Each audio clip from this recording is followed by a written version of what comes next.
More Christian house church leaders arrested and detained by the Chinese authorities on fraud charges.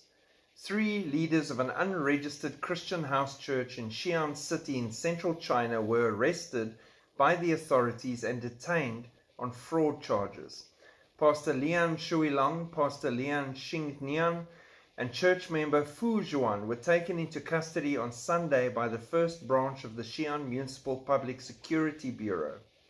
The arrests were approved by the district court, and the 3 are currently held at the Weiyang District Detention Center. The arrests mark a repeat of legal action against the same individuals who were previously detained on similar charges on August 17, 2022. They were held for nearly 3 years before being released on bail in April 2025.